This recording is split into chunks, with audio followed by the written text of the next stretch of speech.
Okay, good afternoon, everyone. And before I begin speaking, I want to also introduce some other people that are here with me, and hope I'm pronouncing the names right because I've seen handwritten part of it. But I have Ana Maria Barat, Jose Menendez, Jose Menendez, and niece Karen Vandermolen, and Katie's niece. They're all here with us. Also with us here is Brock Lunsford. He's the Assistant Head Deputy for the Post-Litigation Conviction Unit, and Nancy Cervier, who is the Deputy District Attorney in charge of the Resentencing Unit. Let me begin by telling you that this is a case where we've had many people in this office spend a great deal of time reviewing the case. I have to tell you unequivocally that we don't have a universal agreement. There are people in the office that strongly believe that the Menendez brothers should stay in prison the rest of their life, and they do not believe that they were molested. And there are people in the office that strongly believe that they should be released immediately and that they were in fact molested. I have to tell you that after very careful review of all the arguments that were made for people on both sides of this equation, I came to a place where I believe that under the law, resentencing is appropriate, and I am going to recommend that to a court tomorrow. What that means in this particular case is that we're going to recommend to the court that the life without the possibility of parole be removed, and that they would be sentenced for murder, which, because there are two murders involved, that would be 50 years to life. However, because of their age, under the law, since they were under 26 years of age at the time that these crimes occurred, they would be eligible for parole immediately. The teams that have worked on this, on the resentencing side of it, have spent literally probably hundreds of hours by now looking at this case. These cases were originally presented on the habeas side of it, which I'll explain in a moment what that is, last year, and then the request for a prosecutor-initiated resentencing occurred earlier this year. And there have been people in this office working in these cases from the very beginning, as well as many other cases that we have. The reason why I'm here today and why I came in front of all of you about 10 days ago is because there was a more recent documentary about the case that again brought a tremendous amount of public attention. And we know there have been other documentaries, so this is not the first, this is the more recent one. And frankly, our office got flooded with requests for information. And even though this case was already scheduled to be heard in late November, I decided to move this forward because, quite frankly, we did not have enough resources to handle all the requests. And one of the things that I thrive to do in this office is to be very transparent in everything that we do. In this case, we review the prison files. And you have to understand that the way the process works, when you're talking about a resentencing under the law, it really focuses not necessarily on what the original crimes were, but it focuses on, has the person been rehabilitated, number one, and number two, can they be released safely into the community? Under that rubric, since I've been in office, we have resentenced over 300 people, including 28 for murder. Only 4 have reoffended. If that was a regular recidivism rate in this country, we would be the safest nation in the world, but we know that it's not. In fact, somewhere between 40 and 50% of the people that go to prison reoffend and get rearrested. and that's why we have so many problems. However, when you look at the case of the Menendez brothers, you see two very young people. One was 19 and the other was 21 when they committed these horrible acts. And I want to underline, they were horrible acts. There is no excuse for murder. And I will never imply that what we're doing here is to excuse that behavior. Because even if you get abused, the right path is to call the police, seek help. But I understand also how sometimes people get desperate. We often see women, for instance, that have been battered for years, and sometimes they will murder their abuser out of desperation. And I do believe that the brothers were subjected to a tremendous amount of dysfunction in the home and molestation. But they went to prison for life without the possibility of parole, which meant that certainly under the law at that time, they had no hopes of ever getting out. They could have done what many other people do, which is basically said, you know what, I'm here for the rest of my life, so I'm going to do whatever. I'm going to misbehave, I'm going to join gangs, I'm going to live the life of the prison. But they never did that. To the contrary, even though they didn't think that they would ever be let free, they engaged in a different journey. A journey of redemption and a journey of rehabilitation. And often the people that begin their journey of rehabilitation and redemption in prison is often very internal.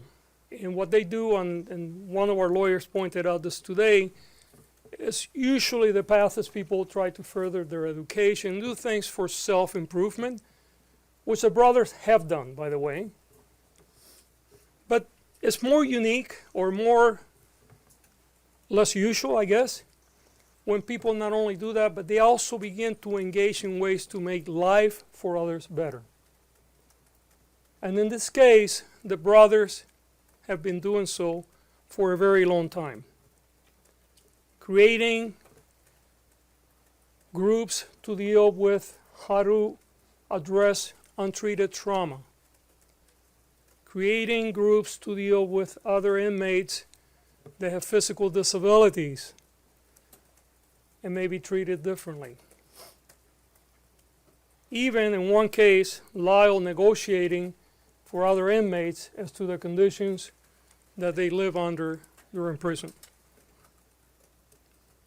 And all this was done by two young people, now they're not as young, that had no hopes of ever getting out of prison. They have been in prison for nearly 35 years. I believe that they have paid their debt to society, and the system provides a vehicle for their case to be reviewed by a parole board, and if the parole concurs with my assessment, and it will be their decision, they will be released accordingly.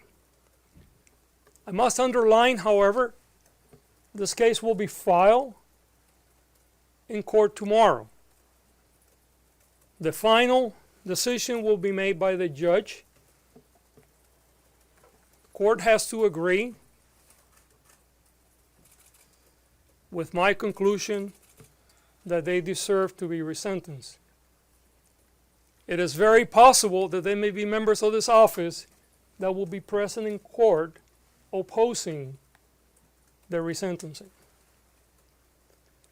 And they have a right to do so. And we encourage those that disagree with us to do it. We certainly feel we're very sure not only that the brothers have rehabilitated and that they will be safe to be reintegrated in our society, but that they have paid their dues, not only for the crimes that they committed, but because of all the other things they have done to improve the life of so many others. So, again, we will be filing for resentencing tomorrow. We're seeking that they would be sentenced to life with the possibility of parole, as opposed to life without the possibility of parole, which is they currently have. That means that they would have 50 years to life because there were 2 murders. But because of the age upon which they were convicted, under 26, under current law, that means they're eligible for youthful parole. I think there is also important to have some introspection today, because I think that often, for cultural reasons, we don't believe victims of sexual assault, whether they're women or whether they're men. We saw in our first trial, which, by the way, they were tried twice. The first trial, hung. I mean, the jury could not come to a conclusion, and in fact, about half of the jury wanted to convict them of manslaughter, which, if that were have been the case, they would have been off prison a long time ago. And then there was a second trial, and then they were convicted of murder with special circumstances, which led to the life without the possibility of parole. But it's salient to understand that our own implicit and sometimes explicit bias around sexual abuse and sexual assaults often leads us to severe injustices in our community. And I want to speak to those that are victims of sexual assault now, whether you're a man or a woman. Know that we're here for you. If you're a victim of sexual assault in this community, and by that we're talking about LA County, not just LA City, you can come for help. Whether you're prepared to prosecute or not, we will be here for you. We have services for you. And if you're prepared to move forward with the prosecution, we will evaluate it as we do any other case. And if we believe that the evidence is there to present a credible case in front of a jury that can be proven beyond a reasonable doubt, we will proceed accordingly. You do not have to suffer alone. You don't have to keep it to yourself. And help is here unconditionally. I'm going to say a few words in Spanish because I know there's tremendous amount of interest from the Spanish media, and I know that there are going to be other speakers today, and then we're going to open it up for questions. Primero que nada, quiero dar las gracias a todos por estar aquí hoy. Estamos hablando del caso de los hermanos Menéndez. Este fue un caso donde 2 hermanos, uno de 19 y uno de 21 años, asesinaron a sus padres más de 3 décadas atrás. Estos muchachos fueron condenados por asesinato y llevan en la prisión alrededor de 35 años. Este fue un caso que tuvo mucha atención pública cuando sucedió y indudablemente tiene mucha atención pública hoy cuando vemos esta habitación como está llena. La razón por la que nosotros estamos buscando que la Corte reevalúe la sentencia original es la siguiente. Bajo la ley de California, cuando una persona es acusada de un crimen, ese crimen puede ser reevaluado si la persona lleva muchos años en la cárcel o la prisión y enseña que se ha rehabilitado y que puede ser reintegrado en la comunidad sin causar peligro para el resto de nosotros. En el caso de los hermanos Menéndez, nosotros hemos revisado el caso y creemos, número 1, que se han rehabilitado y número 2, que pueden ser reintegrados en la comunidad sin causar peligro para el resto de nosotros.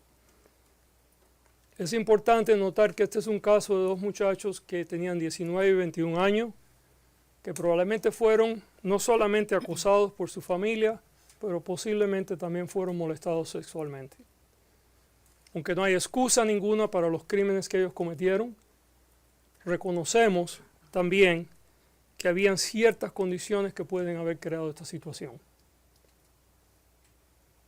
Desde que están en la prisión, Ellos han demostrado con sus acciones y sus palabras que iban a hacer todo lo que era posible para rehabilitarse.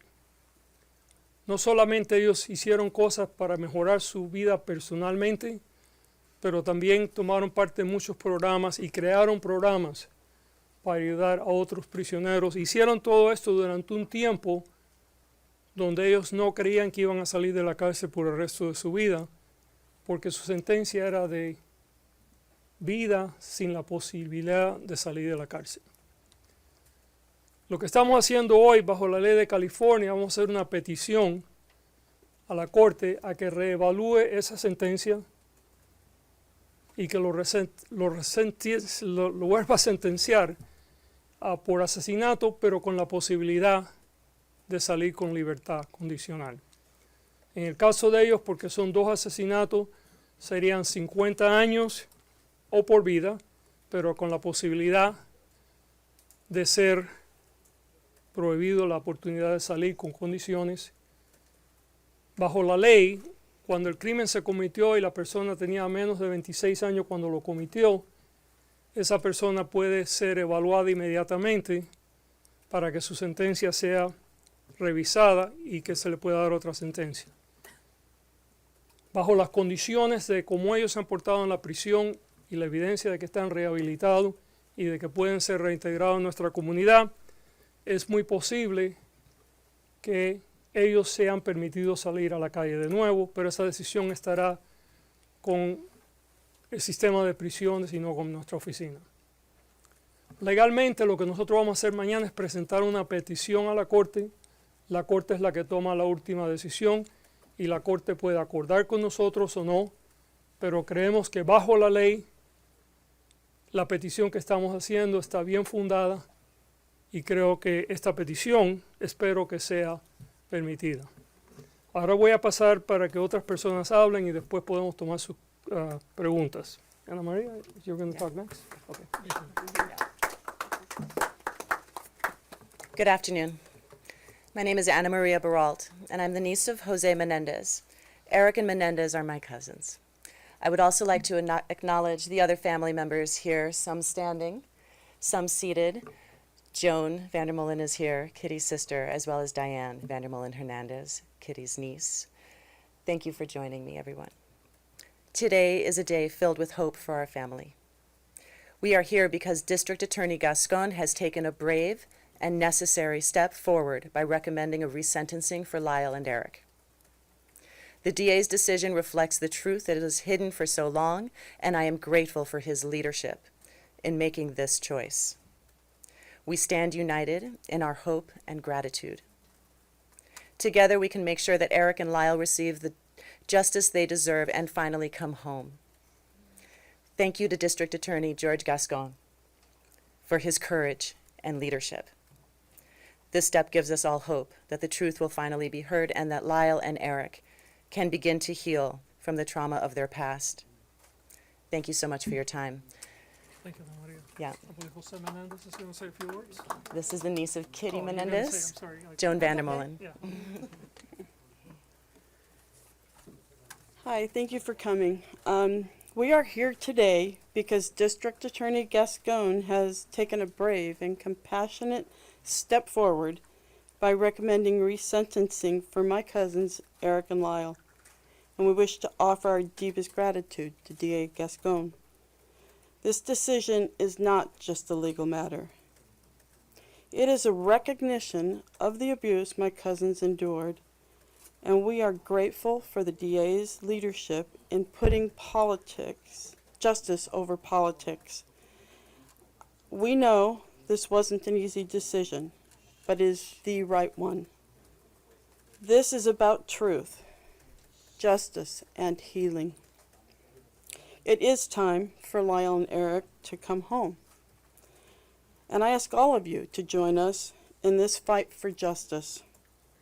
We stand united in our hope and in our gratitude. Together we can make sure that Eric and Lyle receive the justice they deserve and finally come home. Thank you again to District Attorney George Gascon for his courage and leadership. This step gives us all hope that truth will finally be heard and Eric and Lyle can begin to heal from the horrors of their past. We hope this will also shed light and increase awareness and help others who have been victimized by sexual violence. Thank you all so much for being here today. We are grateful for everyone's support. Is there anyone else speaking? No, that's it. Okay. Okay, and I apologize, I'm reading notes here and I'm trying to understand all the notes. Yes, ma'am. Can you explain, so you go tomorrow, you file a case for resentencing, then what happens after, are the brothers gonna be there tomorrow, and when is the role of the parole board going to come in? Right, and you know what, I'm gonna actually have the people that are handling the case walk you through all of it. The brothers will not be there tomorrow, the role of parole board comes later, but Nancy, why don't you walk everybody through? Okay. Yeah. Walk tomorrow's there. So what we'll do is we'll file our, Say your name, ma'am, your name and your title. my name is Nancy Thaberge. I'm the deputy in charge of the resentencing unit. This is Brock Lunsford, assistant head deputy of the post-conviction litigation division. So what will happen is tomorrow we will file the actual petition requesting resentencing with the legal arguments and accompanying exhibits as to why we think it's appropriate. It's just a filing. No one's going to physically be in the courtroom. From there, we'll also serve the defense with our motion and our paperwork so that they'll have their copies. And from there, we will coordinate with the defense to set up a court date with the court so that the petition can be heard. Now, whether or not that's a setting or a hearing will be decided between us and the defense and the court once everybody gets an idea of what we've filed.